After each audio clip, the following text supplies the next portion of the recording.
Galveston is an island off the coast of Texas. We're set aside from the rest of the world. They say that islanders have salt water in our veins. Growing up here in Galveston was great. This is an island. How much better can it get? Galveston is wonderful. I'm so happy to be a part of an island.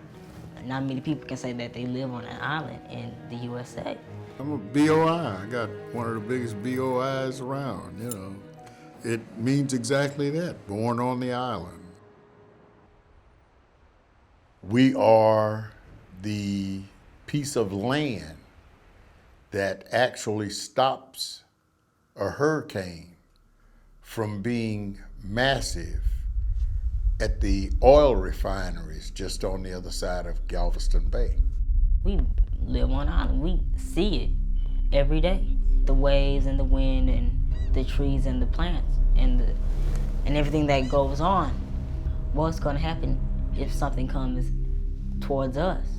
I've heard about it. You would hear about it on the news. And I go, oh, well, that's not gonna be in my time. It's kind of like they're sitting around waiting if it's really gonna happen. It is gonna happen. Well, we are in storm alert on Weather Center today as we track a very dangerous Hurricane Ike. Very seriously. Now we're getting some new wind reports there, Steph, out of Hobby at 78 miles an hour. So we've definitely got hurricane winds here. Well, I haven't seen a lot of debris recently, but it was a couple of hours ago that... Well, I hope a lot of those folks are long gone, but we know that's not the case because at least a couple of thousand people have decided to stick it out. We rode it out in this place, and it was very scary. If we would have stayed down here, we would have been dead. Hurricane Ike hit Galveston in 2008. It flooded 75% of Galveston Island. The hurricane pushed Gulf water into the Bay of Galveston, and the bay water backed up onto the island. I didn't notice the house shaking until the second half of the storm. And that's when the door flew open. So I had to put all my weight against it. And I was so tired of standing I stood like this for like 15, 20 minutes, scared. But I tell you, when the storm ended, it was like a parade. The birds started flying again, the sun came out. The water had resided. The water was ground level. It had resided from 12, 13 feet. It was bad. There were boats on the road. You're having to maneuver around them because they haven't opened the island up so that the equipment can come in to get them off of the island yet.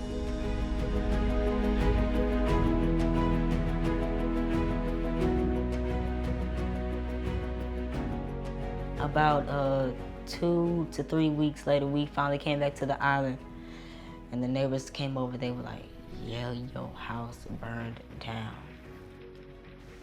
Everything that I had, it was gone. It was gone.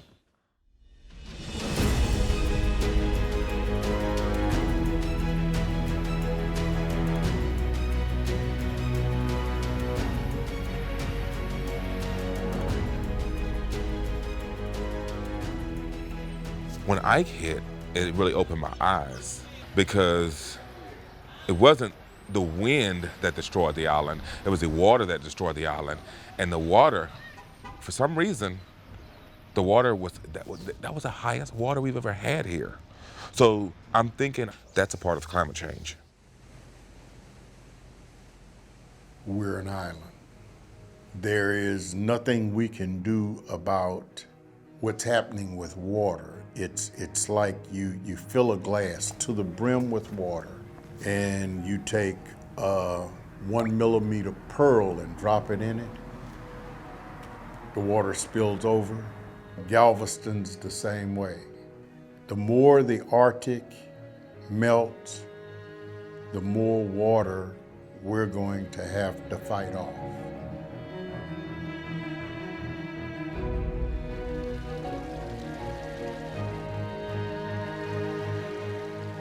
My common sense tells me that, with those glaciers and icebergs breaking, it's causing the seas to swell. And then it's probably causing these hurricanes that we never experienced before.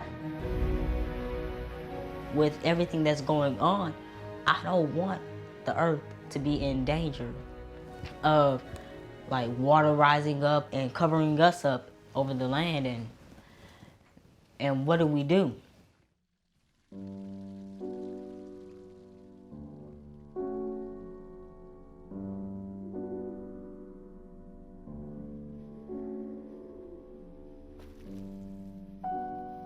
We have a big part of the climate change. It's not happening by itself. There are things that we're doing to the planet to cause the climate to change. With all of the things that we have, such as electronics and as much energy as we use up every day, and you think about the coal and the fuel and just everything in general, you hear scientists talk about like global warming is gonna happen and stuff like that, and I'm just worried for my generation coming up because we only have God knows how much time left on here.